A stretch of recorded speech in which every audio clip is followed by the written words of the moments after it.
Hello, and welcome to another episode of Risky Business. Last time we accidentally wiped our toolchain and needed to go with a plan B, and we read some documentation, but I have the toolchain rebuilt now, and you can see on my webcam here, I've got the Hi-Five 1 running the LED fade demo. I messed around with it just a teeny bit. Did I not update my stream title? Just a second here. Update information.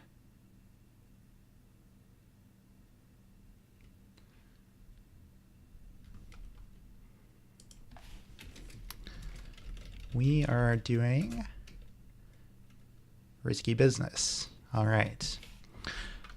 And so I messed around with it a teeny bit off stream. I didn't test this code, but like I say, I got the LED fade demo running, and I figured out that our uploads were actually failing. So even though it said it was successfully uploaded, the errors were actually, errors. Turns out we needed to do a boot into the safe mode, the safe boot thing, whatever they call that, and flash an upload, of a program from there. And once I did that, the LED fade demo was working. But before we did that, even trying to upload the LED fade demo, we were getting these same errors and the program didn't run. So yeah. But today we have a working toolchain and hopefully a program that will work, maybe? We will find out. So we're going to try to upload it and we're going to see what happens. So we're going to do make software underscore clean. No, not a space, an underscore. Very important, it turns out. All right, and then we are going to do make software program equals PWM speed test for the Hi-Five 1. And we're going to do make upload PWM speed test for the Hi-Five 1. Okay.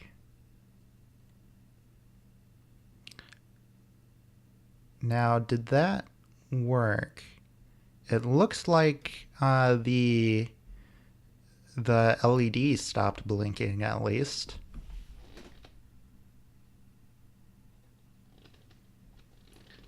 It looks to me like it dropped it into the safe boot mode, though.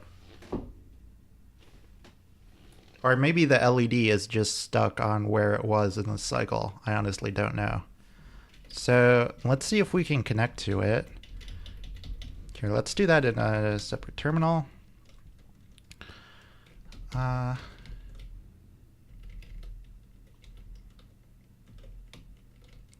And let's just use this one. So we're going to use screen, connect. Well, that's a bad sign. Screen terminated.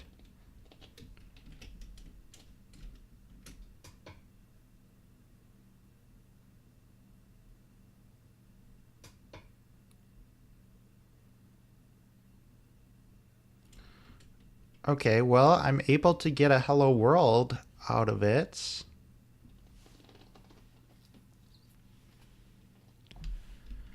It seems like it's missing the waiting for the UART to settle. But, okay, so we got a hello world, and this time it didn't terminate screen. So it seems our program is actually working. It seems to be waiting for an interrupt. Of course, an interrupt is never going to fire because we didn't set it to. But this much seems to be working. Other than the fact that we apparently didn't wait for the UART to settle. And, you know, I looked in the code for like the UART init the other day, and I think we saw that it didn't, you know, the UART didn't, the code didn't have the busy loop in it that I was expecting. So I don't know if we accidentally took that out, or if the commit we're on doesn't have that, or what. Okay, now what was the screen command to close? I think it was like a backspace, wasn't it? Or not a backspace, a backslash.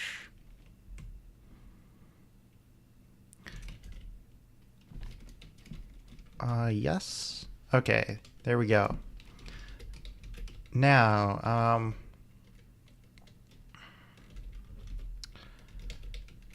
so about the UART, I think, let me check if we have a diff for the Freedom E SDK. We might have accidentally taken that line out, or it might not be present in our commit.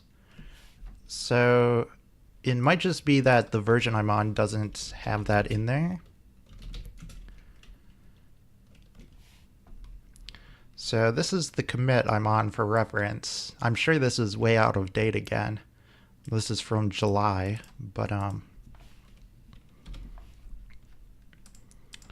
let me just head over to their repository.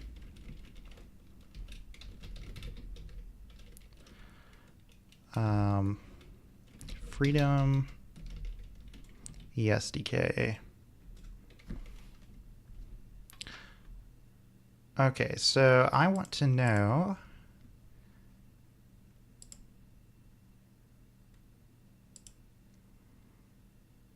what their proper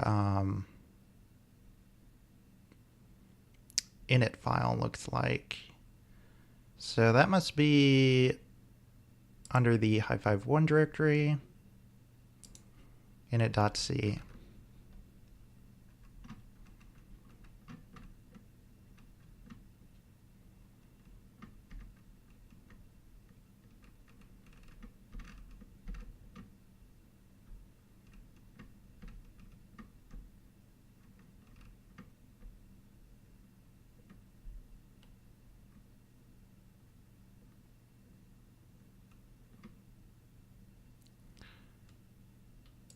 Yeah, it doesn't have the busy loop I was expecting in there. And this is the latest.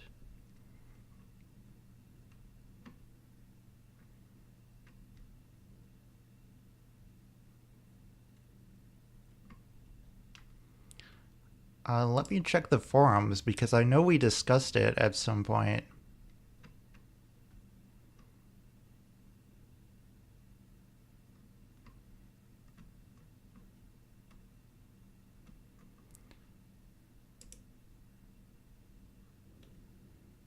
So I'm pretty sure I posted a question about this. Problems with output.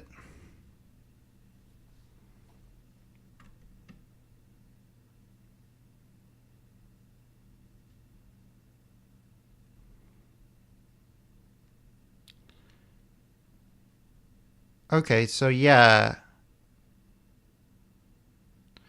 It looks like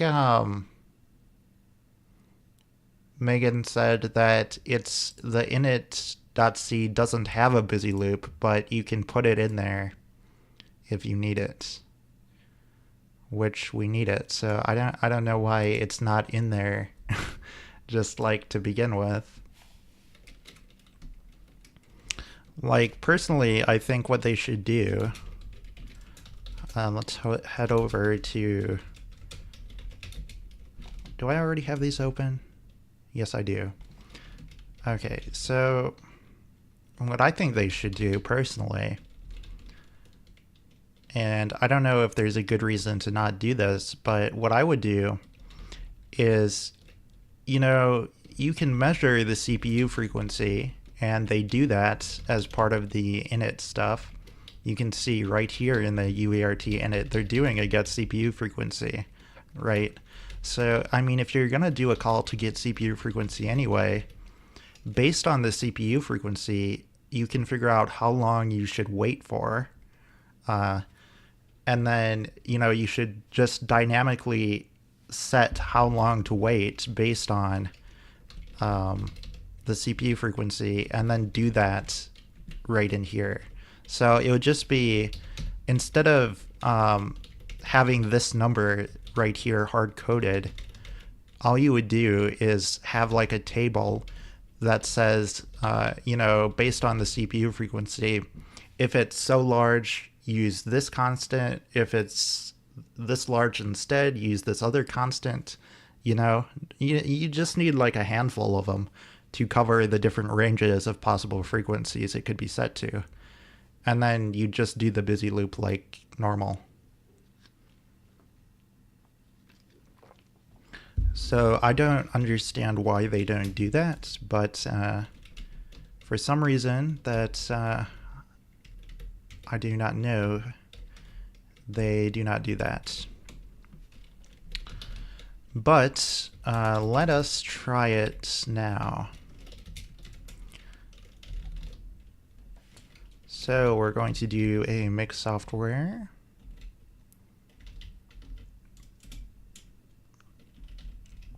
And we're going to upload it. And so this time we're expecting basically the same output, but the difference this time, okay, and I think it looks like we failed to upload properly again. So what I'm going to do is put it into the safe boot.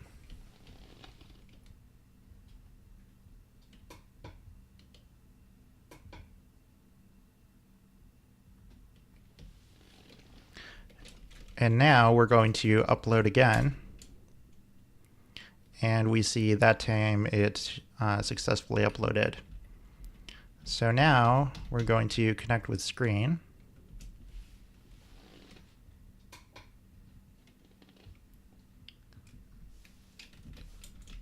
So I don't know why I'm still having problems with this.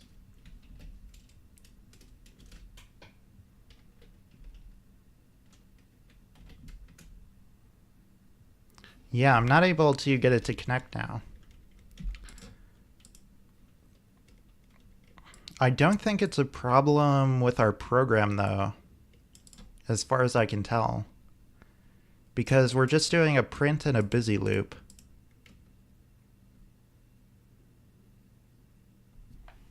So I don't know why that would be a problem.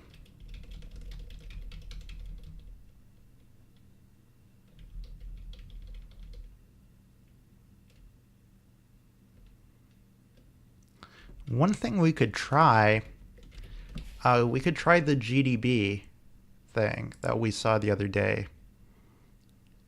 So we saw that was in the Getting Started guide. So we're going to see if we can step through what the code is trying to do.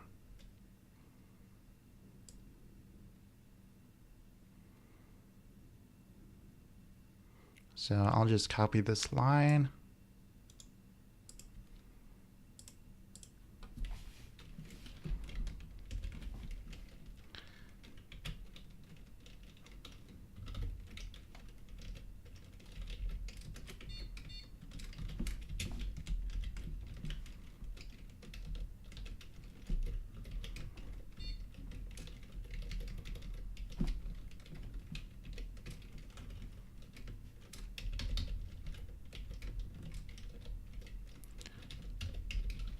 We want the PWM speed test.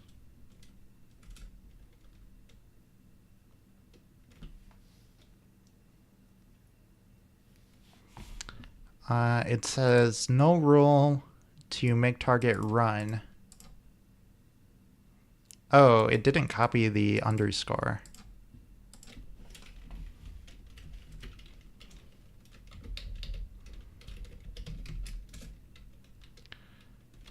Okay, it doesn't like run debug either. I wonder if that's a newer feature that my copy of the SDK doesn't have.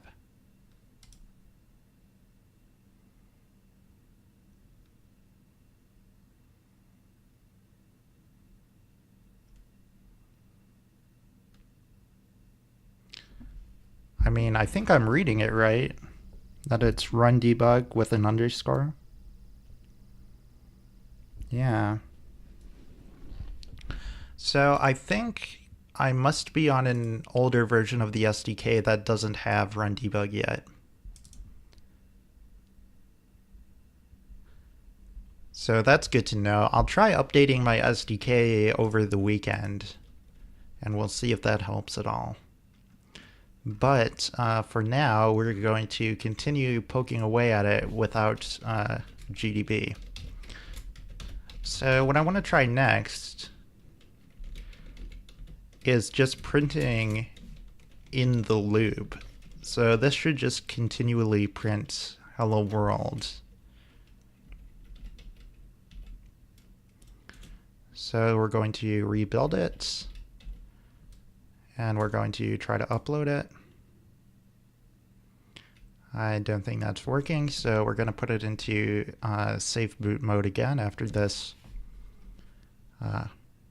resolves.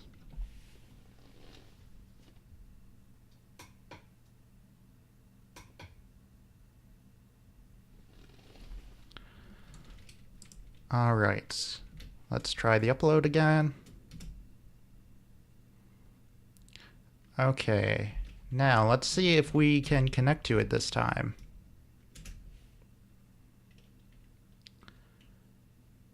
Okay, well, it is trying to print in a loop, but it's not quite printing what we were hoping for. So, that's progress? Question mark?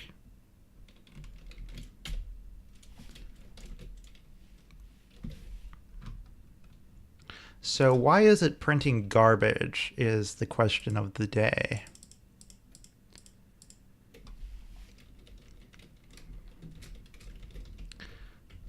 What happens if we add the /r on the end of it?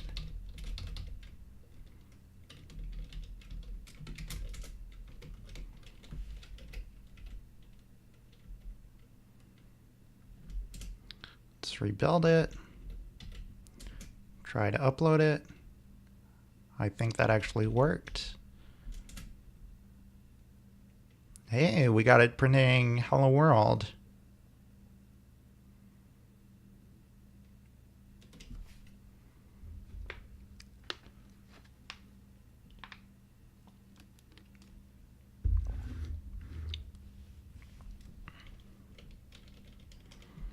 So,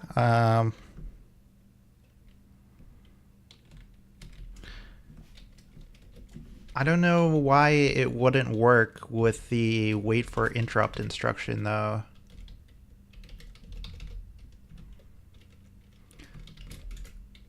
I'm curious if that was maybe just a bad upload that was causing it to not work. So I want to try uploading it again, connecting to it.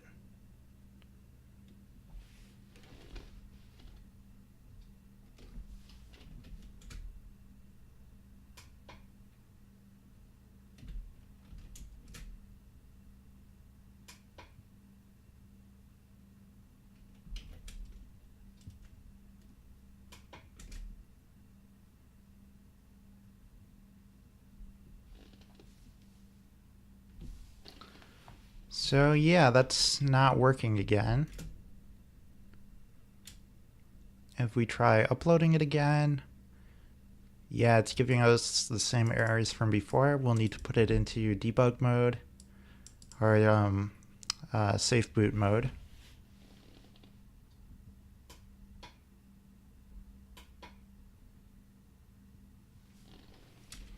Let's try uploading it one more time.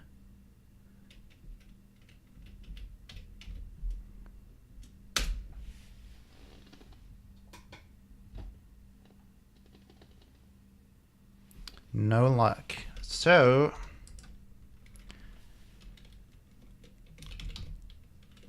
I feel like it's something to do with the wait for interrupt instruction being a problem. I want to try it without that.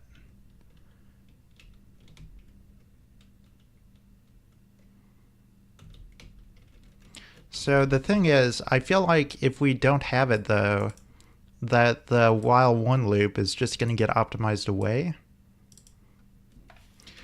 Let's just say like have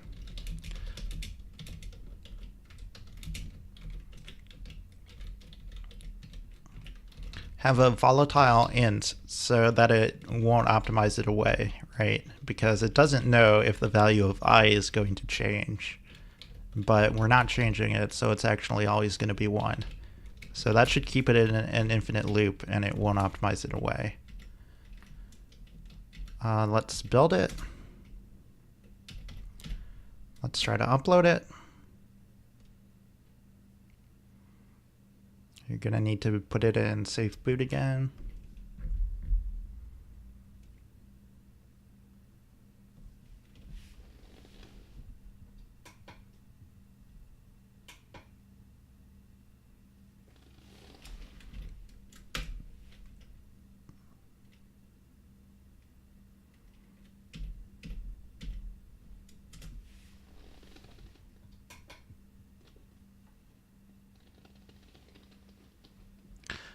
There we go. All right, so we got a hello world and it's spinning in a loop. And we also see that we did correct the problem with the uart. It didn't cut off the init message. So now that we have this, I guess we're not going to use the wait for interrupt instruction. I don't know why that would be a problem. I'm confused why that would cause a problem, but for now we're just going to not worry about it, and we're going to see if we can get an interrupt to fire here. So let's change this to have the /r on the end. And hopefully here we'll get a PWM interrupt printing to the console.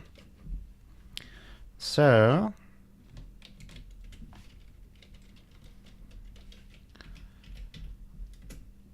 let's build it, upload it, and connect to it. And we're probably going to need to do a reset because we missed the messages.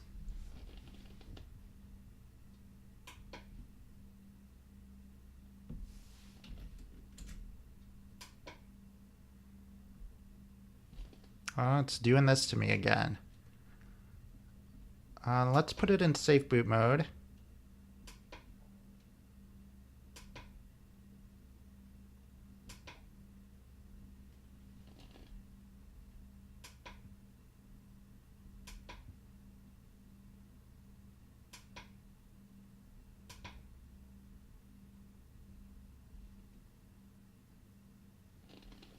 Oh, you see that flickering? It might actually be not getting adequate power. The cable might be loose.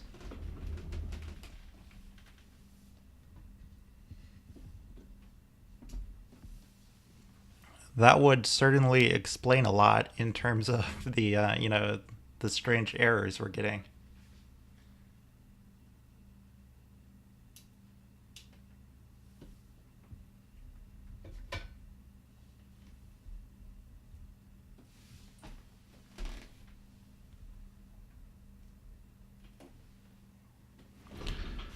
Okay, I plugged it back in and the power lights are solid again.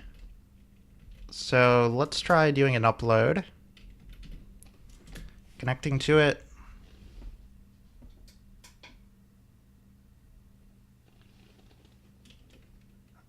Still no good though.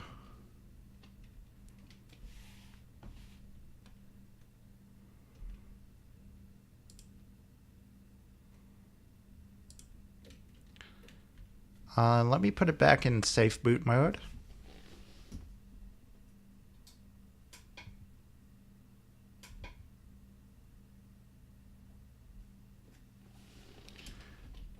Okay, let's do a full rebuild. So we're going to clean, build the software, upload, connect.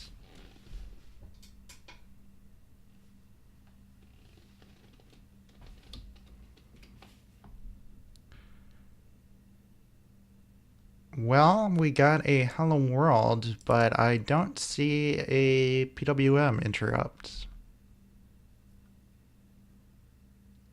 So that's interesting.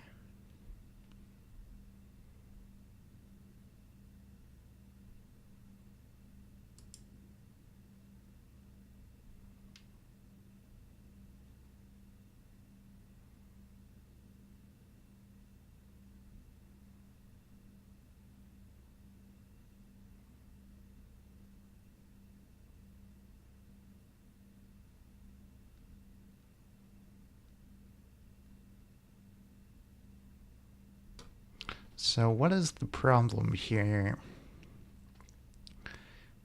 We've got our table. We're setting the one we want to register to PWM0 handler, which is supposed to print for us.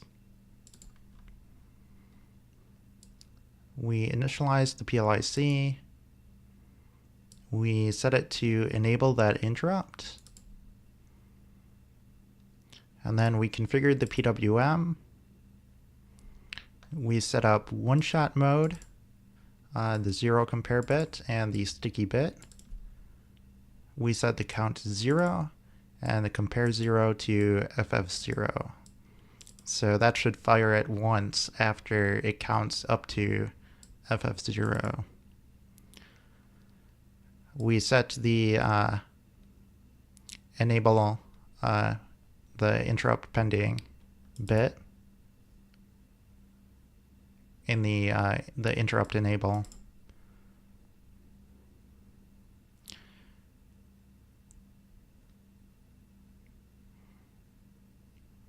We set it in MSTATUS.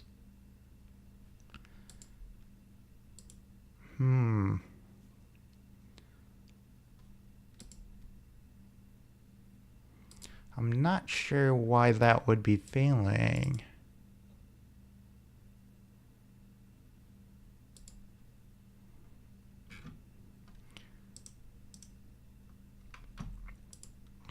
I mean, let's take a look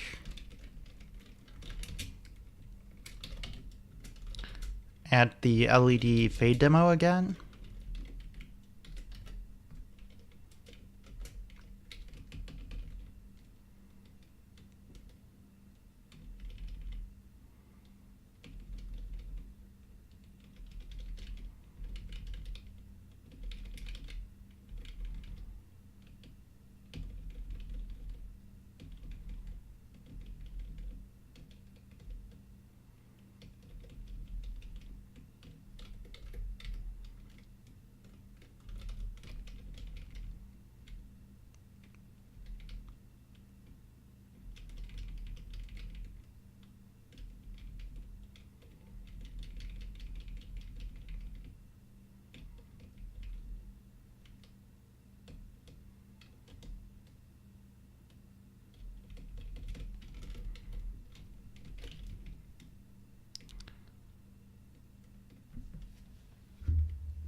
So we could try it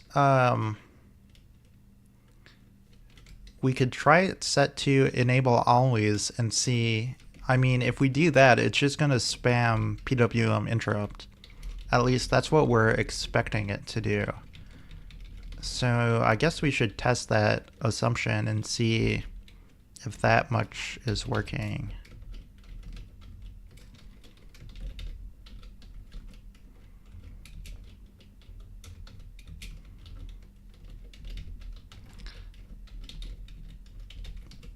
So we want enable always, and you know, I think that's the only one we want to set. Let me double check that in the documentation.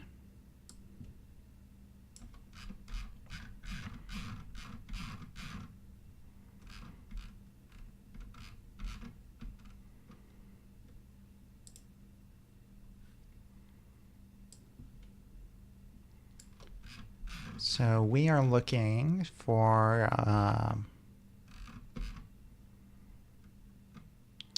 the PWM stuff.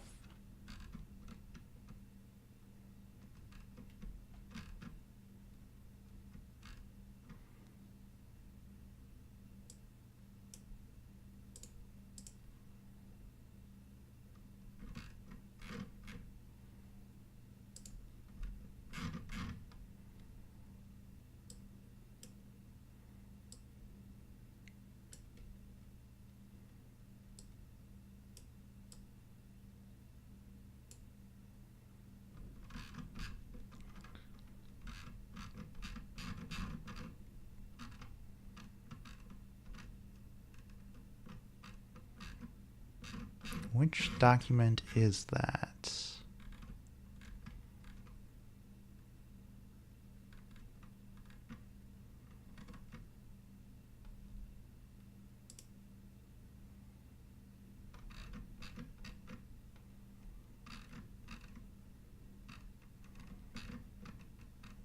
Here we go.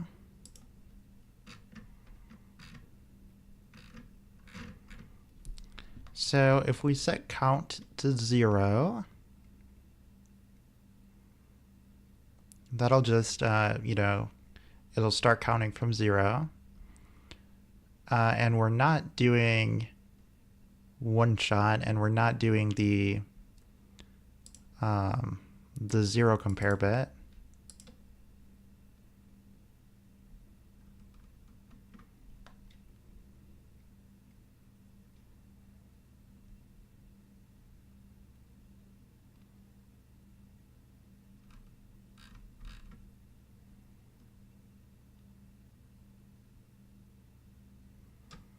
So we're setting the enable always bit. So the counter will increment continuously.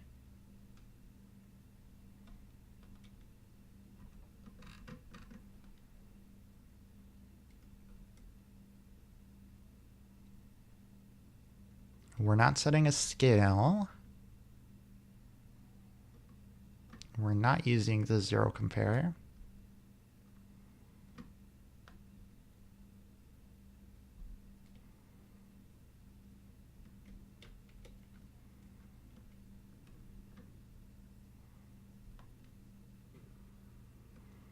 And we're setting our compare 0 register to 0.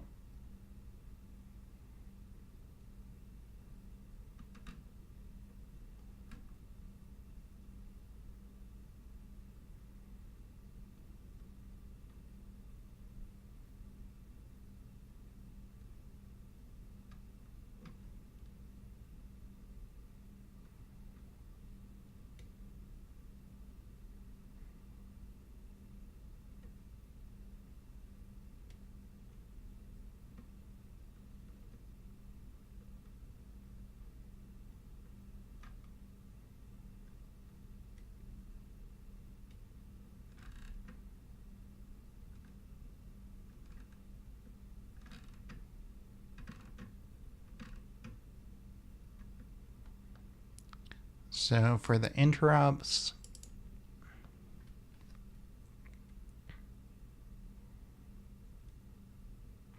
oh, do we need the 0 compare to enable interrupts?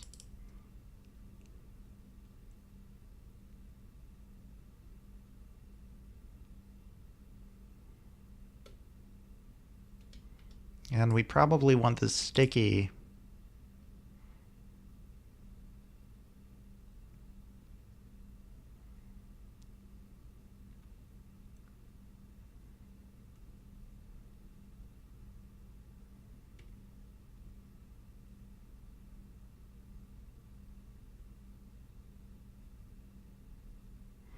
No, if you have the zero compare but set to 0, it says you can use it as a regular timer.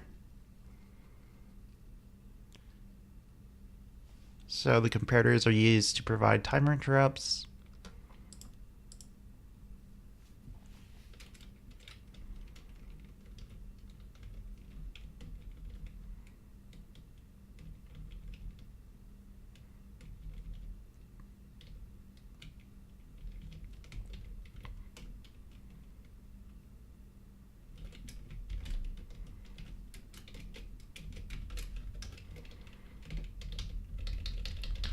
So yeah, I want to try it where these are just zeroed out. This is only set to enable always. And I just want to see what that does.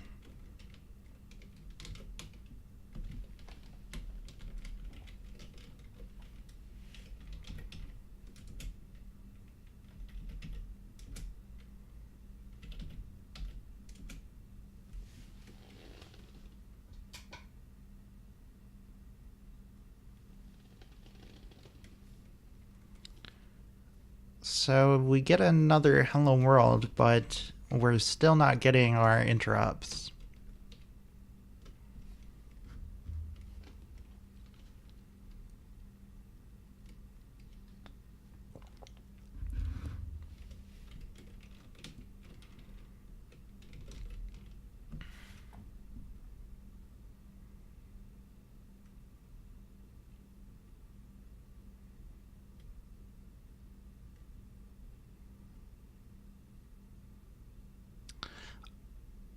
I wonder, do we need to set the PWM compare XIP bits, the 0 IP bit, in the PWM config register? That might be our problem right there.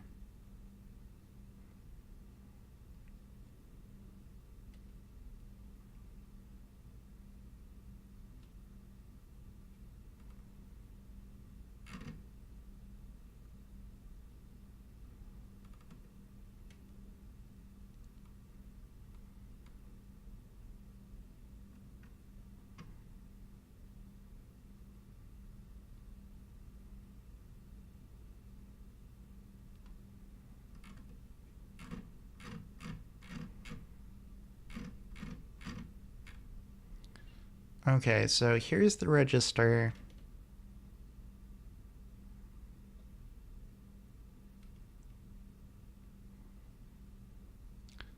So bit 28.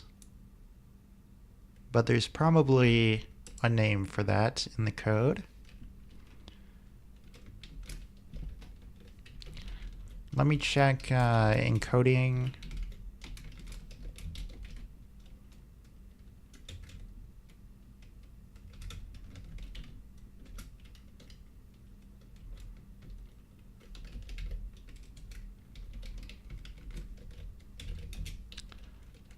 Maybe it's in the PLIC driver.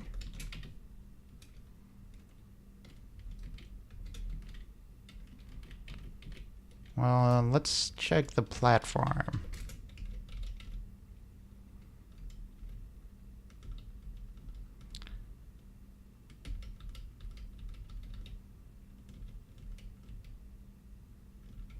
So there's some PWM stuff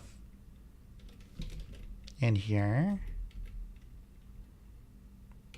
which we do need. So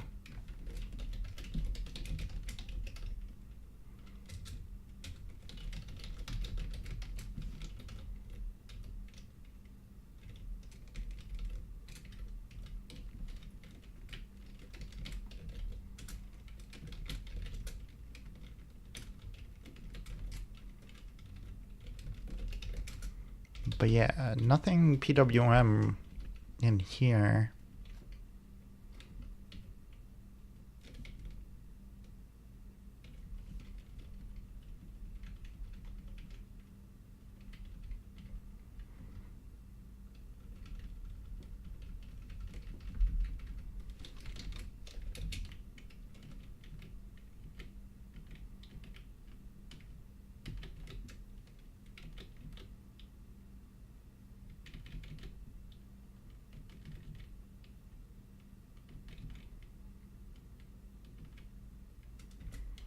Okay, here is a PWM header.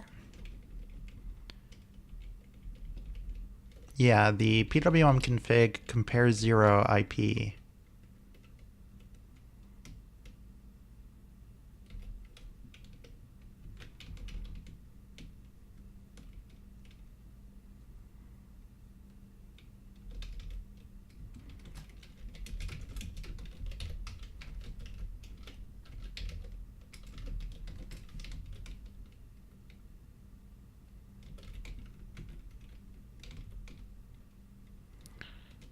So what happens if we just set that bit?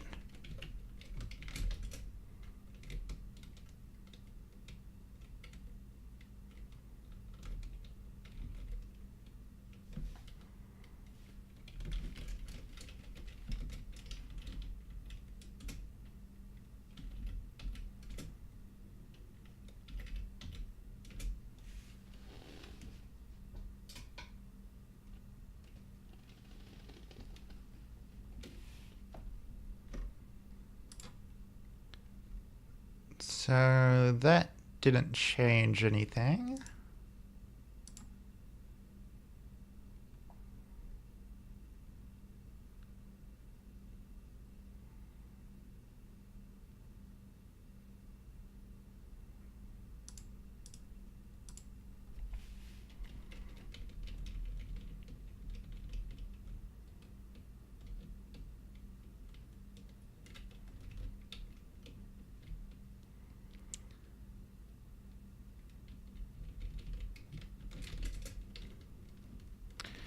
Is there like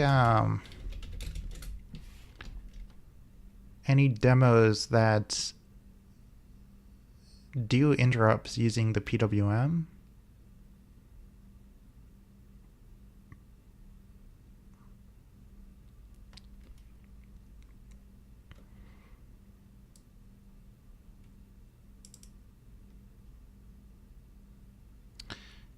In global interrupts,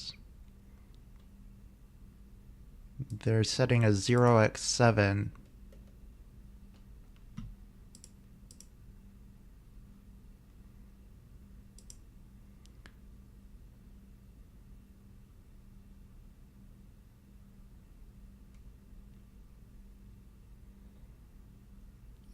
That's for the scale.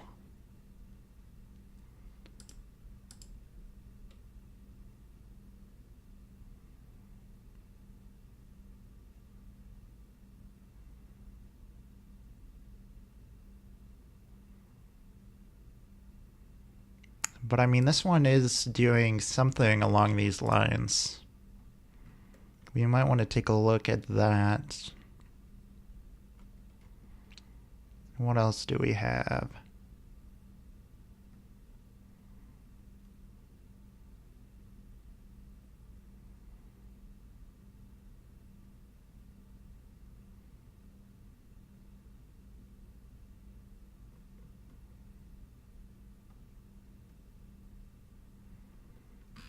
So it seems like that's the best example to look at. So let's see how they're handling things here.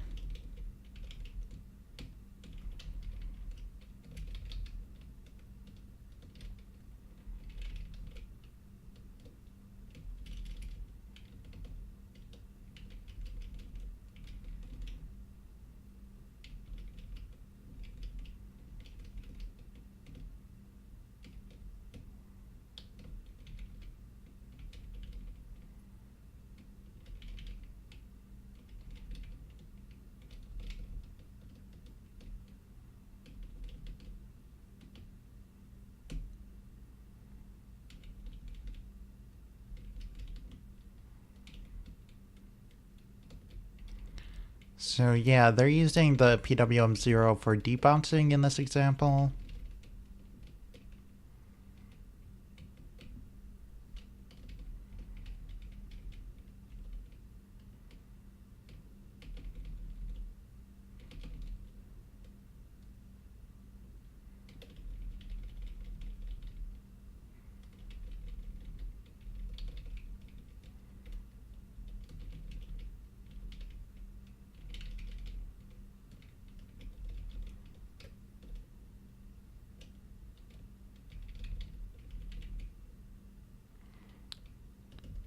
Okay, so they set the handler, and that should be the same as what we're doing.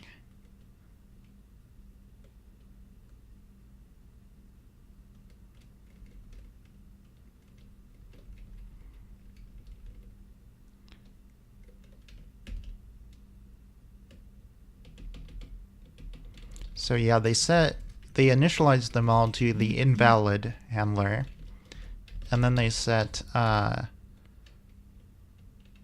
this one to the PWM 0 handler for PWM 0.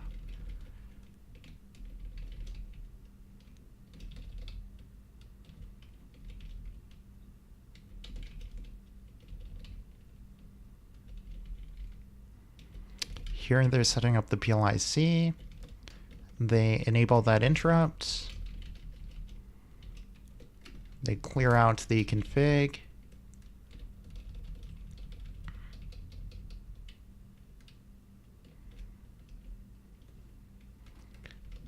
So they're setting all these compare registers.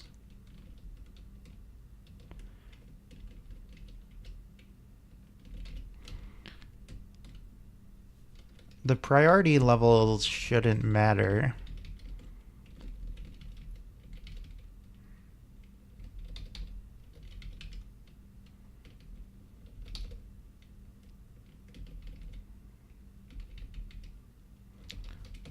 So they make a call to set timer, and then they do the set CSR enable timer interrupts, and then they enable the global PLIC interrupts. And we're enabling the global interrupts, but not the timer interrupts. So I wonder, maybe when you use the PWM interrupts in this way, it treats them as timer interrupts, maybe?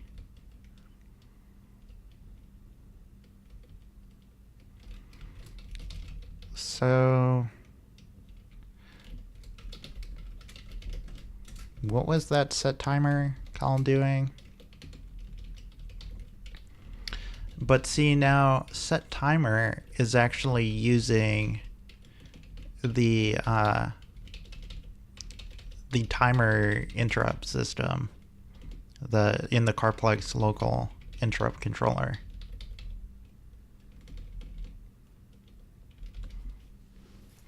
Right, this isn't the PWM stuff. That's what's confusing me. And we're setting the PWM, we're setting that in the PLIC, right? We see that right here. We're enabling the interrupt through the PLIC driver. So that's a global interrupt going through the PLIC, which is enabled here.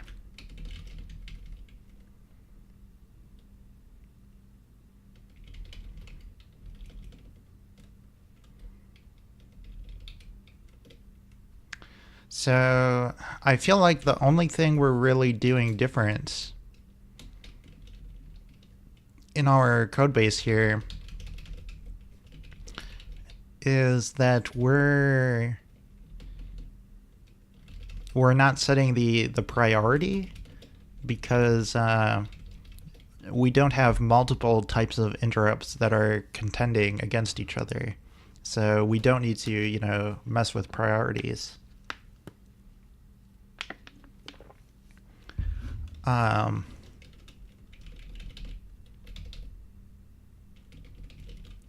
And other than that, the only thing that's different is we're not setting up all our compare registers.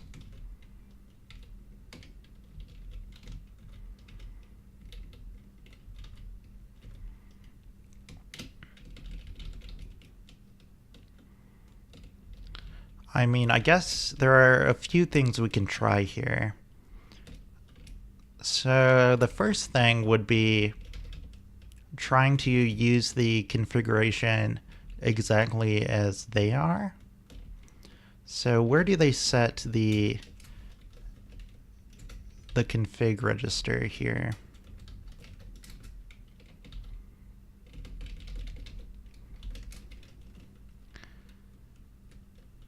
So like they're setting it like this.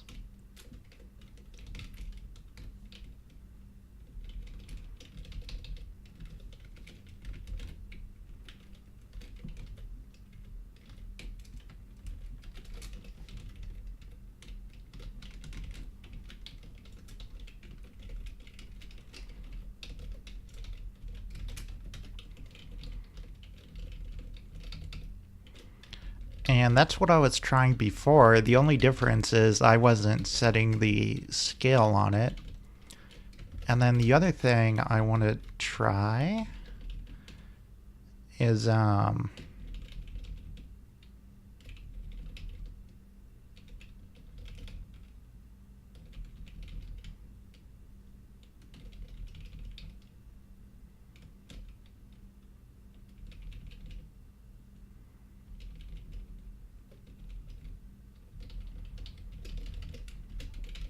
setting all these.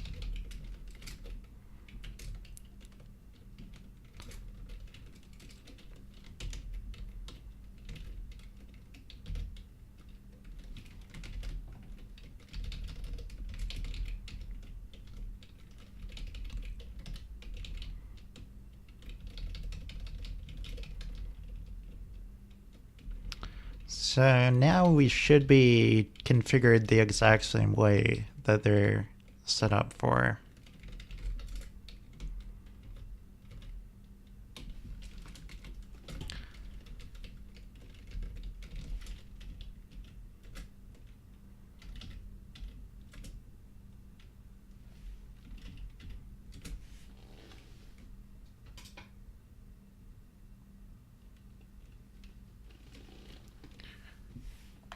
All right, we get our hello world, but I'm still not seeing a PWM interrupt.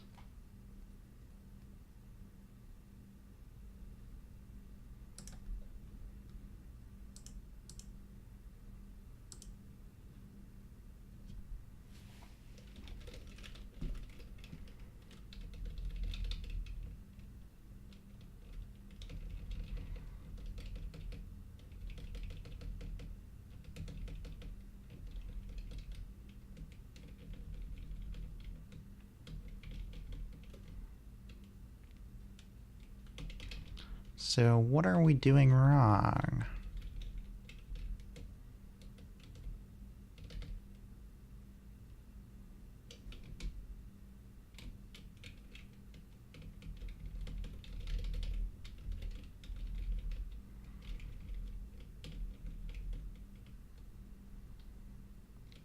You know, we could try setting the priority, but I really don't think that should matter.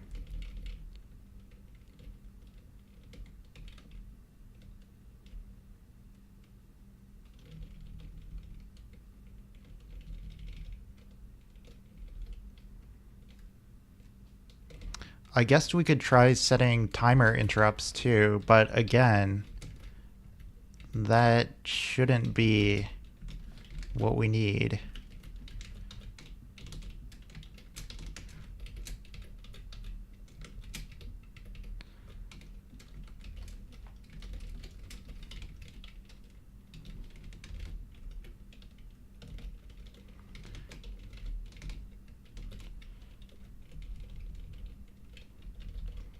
So we're going to set that interrupt.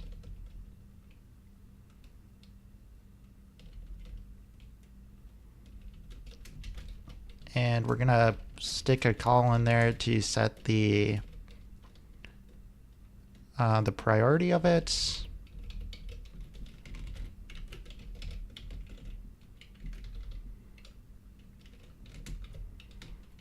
I guess they put that down here, not that it should matter.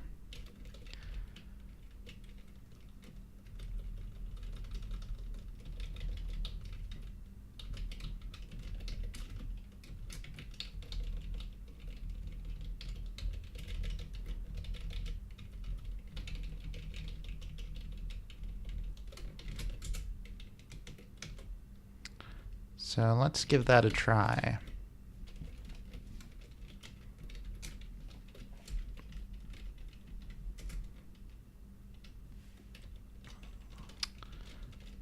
Whoops, I put one too many underscores in there.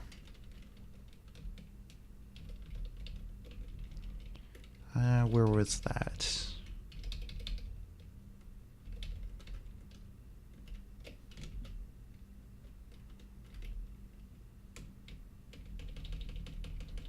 Right here.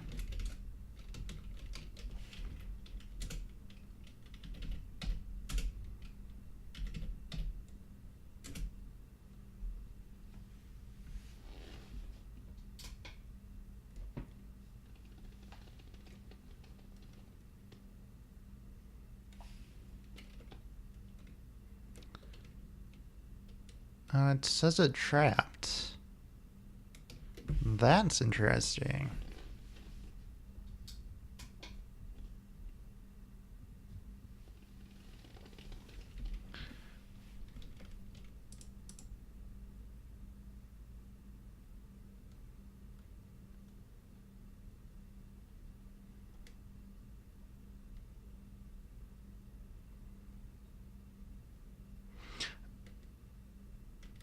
You know, it might be I think it's because we set the timer interrupt. So maybe that kind of makes me think it might have used the timer interrupt, because if we didn't set a handler for a timer interrupt and it tries to do a timer interrupt, that would cause a trap.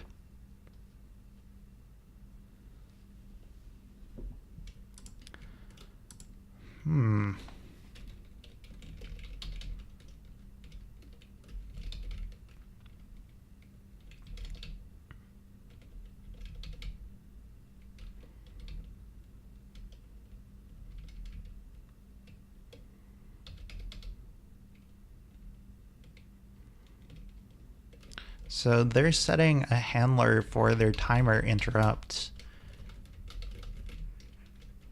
And they do the set timer thing as well. So this is their handler right here, which does itself call set timer. And that's using the timer stuff like I mentioned before.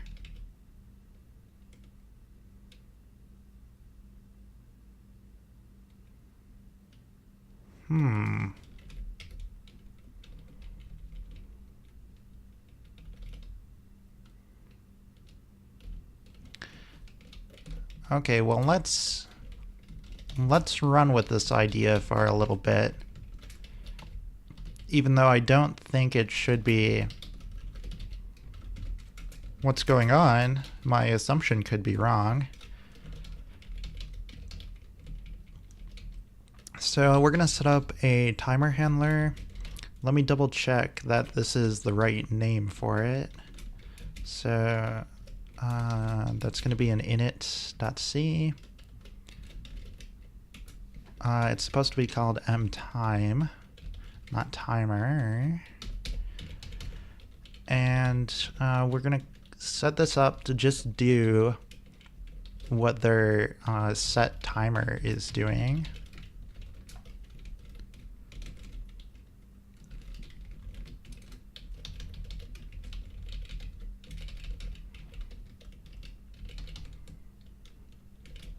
And then we're also going to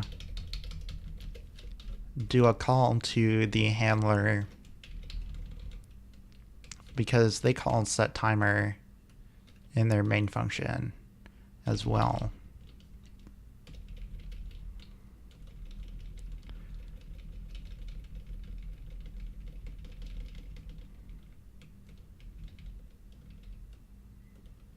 They do that before they enable the interrupts.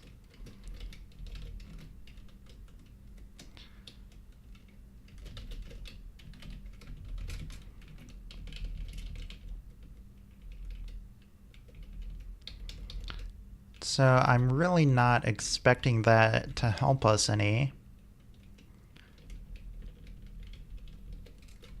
Like, we might get timer interrupts that are, calling, this should get called. And if it gets called more than once, then we know, those are happening. But I don't see how that would get us to PWM 0 handler. So I'm going to stick a print in here.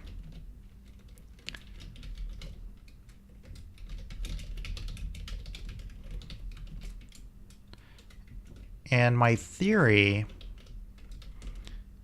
is that this will get run repeatedly and prevent the trap, but it won't get us to the PWM interrupt.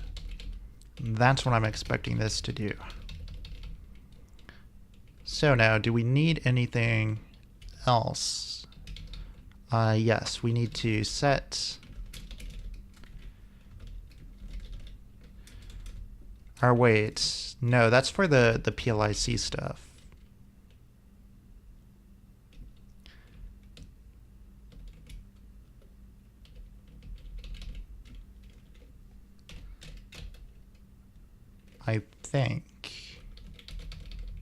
I think we should be good.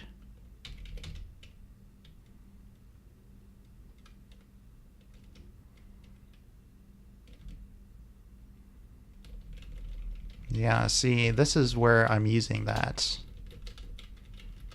And this is what's supposed to actually happen, is the PLIC interrupt is supposed to fire. So then the trap handler calls the handle external interrupt.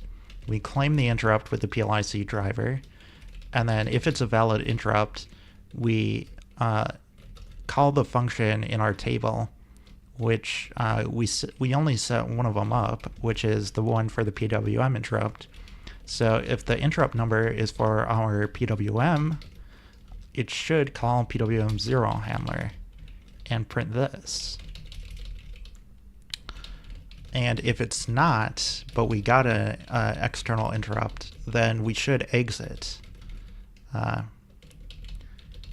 then once we do that, we complete the interrupt. So that's the code path that I see.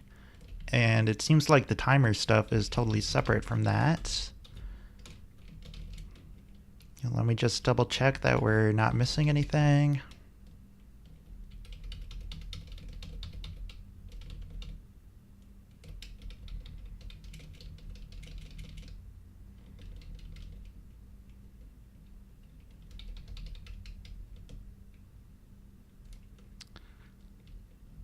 So yeah, I think we're gonna give it a try.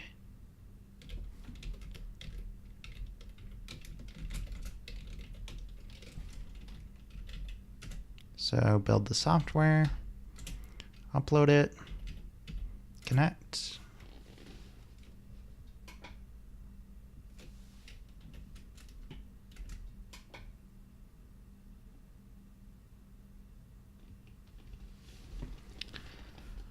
Okay, interesting. So when we called it in the main loop, it handled the timer interrupt, but then we do trap still. So I'm pretty confident that we're trapping on this line right here. Because, I mean, we don't even get to the hello world, which, it has to be the trap has to be happening in these 3 lines, and it's pretty clearly this one. We know these ones are fine, these other 2. So it's definitely enabling the timer interrupt that's causing the trap. But why would that be trapping? That is the question of the day.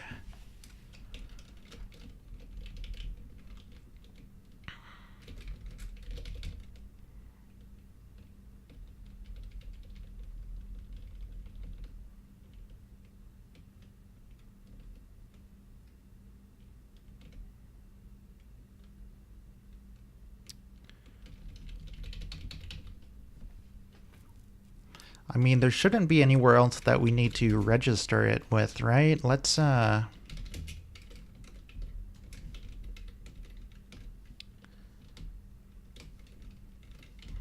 just search MTIP.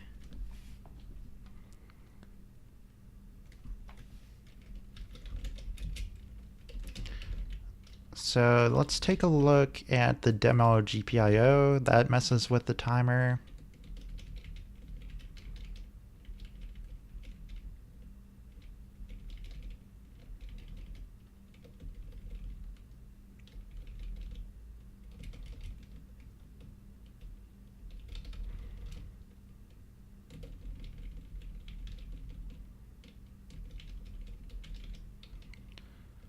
So they clear the timer interrupt enable bit when they handle it. They rearm the timer, and then they re-enable the timer interrupt in their handler. So,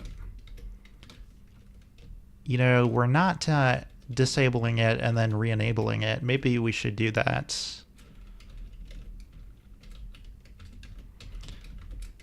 So it could be the problem is that we're getting multiple in flight before, like, they're conflicting.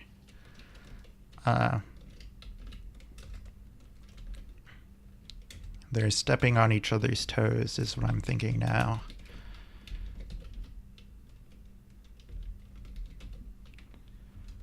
So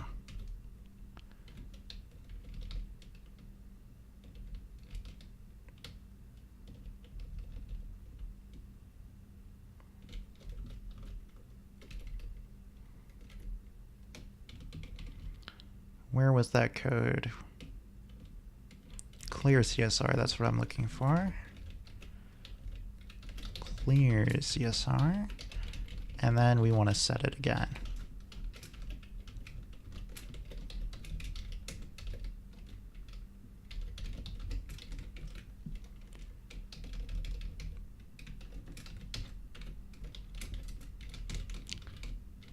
And is there anything else special this program does that we might need to think about?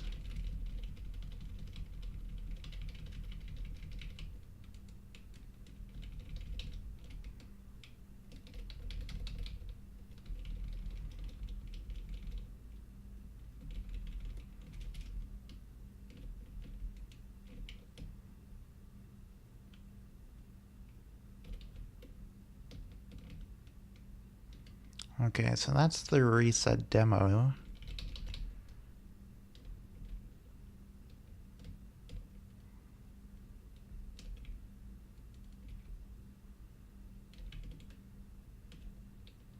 Yeah, I'm not seeing anything other than that.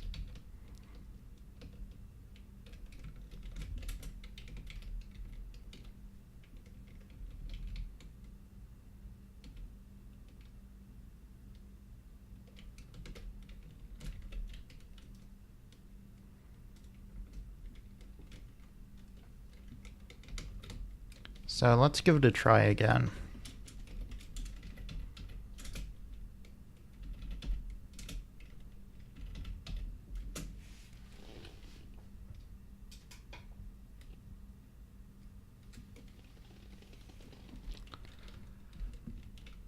Okay, we end up trapping again.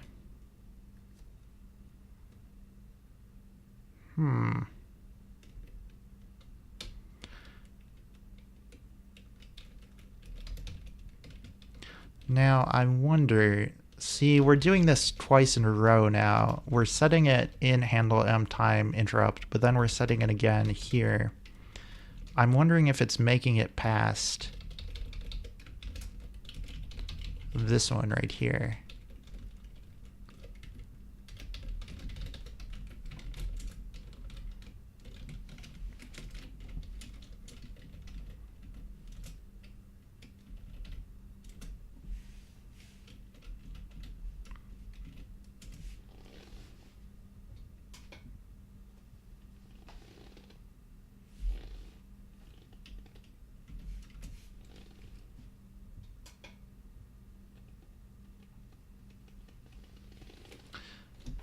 Okay, so it got past the timer interrupt handler.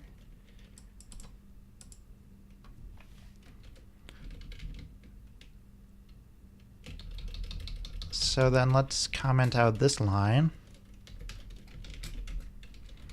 I didn't think writing to it a second time would matter, but maybe that's not a thing you're supposed to do.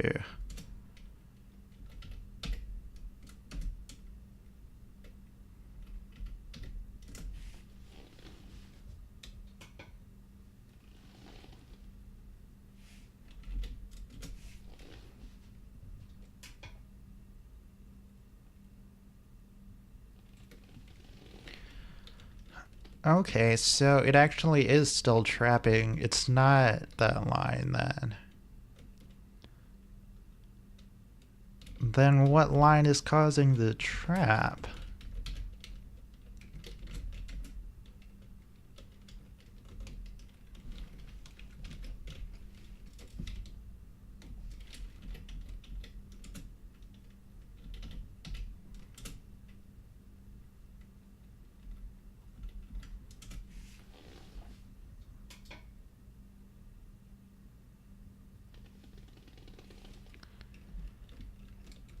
Interesting.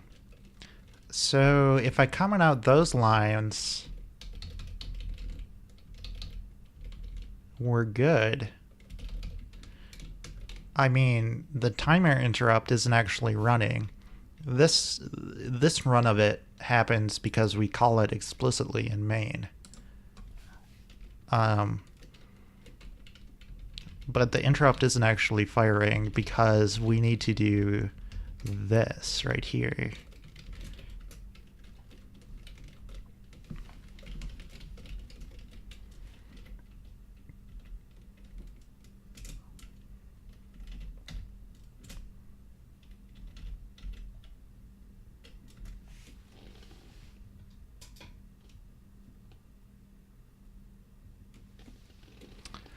And that causes it to trap. Okay. So that's interesting. That enables the global interrupts. Right? It enables interrupts in general.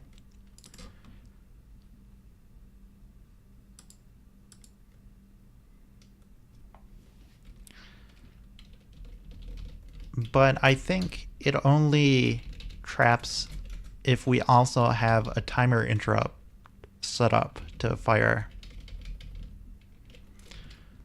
So like here we have an example where a timer interrupt isn't set up. So that shouldn't trap, right?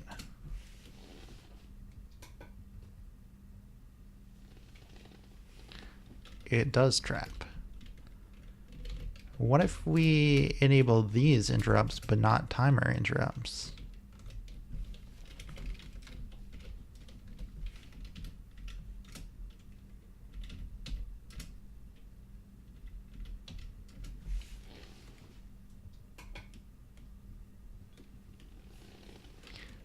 Still traps.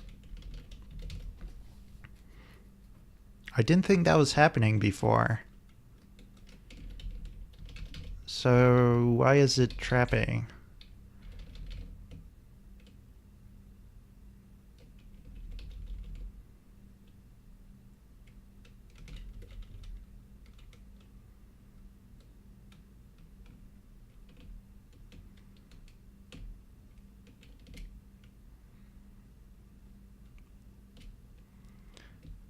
I mean,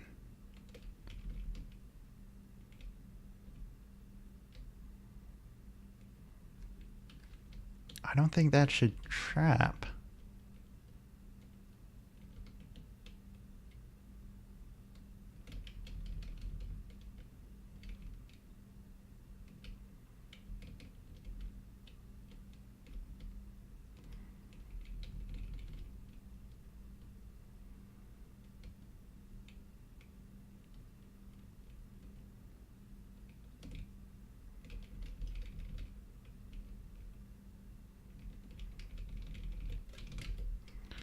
So what is the problem here?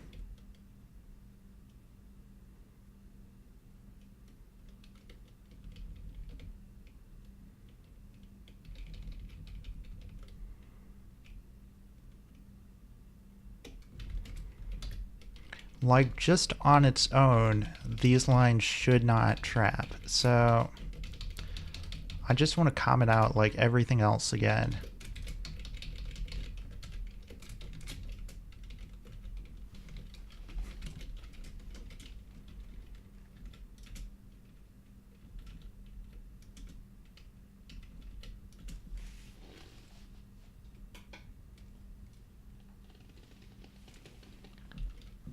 That still traps.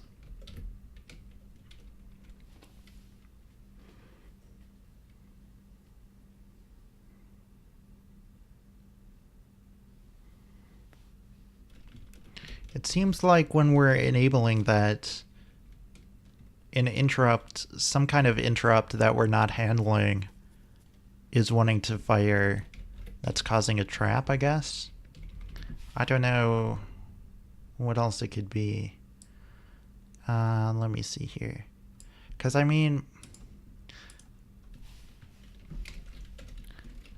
let's make software clean, make software, and we're going to set the program to demo GPIO, because demo GPIO is the one we're looking at as a reference that sets this stuff up, and it uses the timer, right? And I know, we've looked at this program in the past and it works fine. So if we build it and upload it, it should not trap. So it's got to be a problem with our program, right? Because I mean, you see it right up there. It's working just fine with demo GPIO. So it has to be some kind of issue with our program.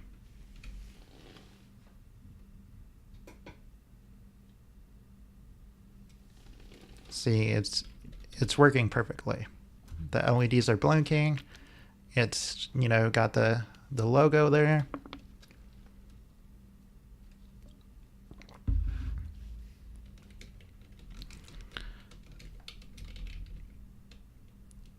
So it's definitely a problem on our end, and we're going to have to figure out what it is. It is time to end the episode, but before I do, I just want to look up the MSTATUS and see if it has commentary on this. MSTATUS. So if we're enabling interrupts,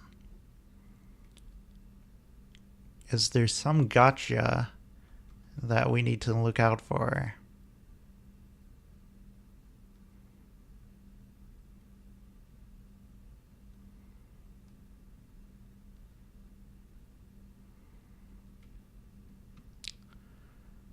Let's see here.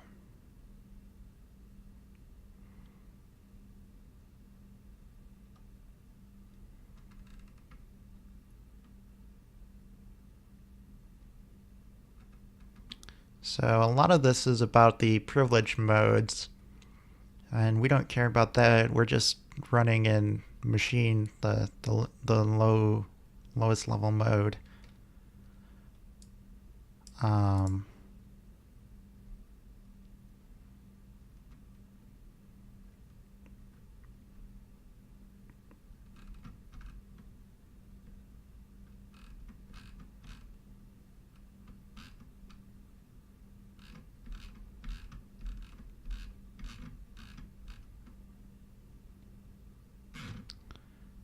So at a glance, I'm not seeing any kind of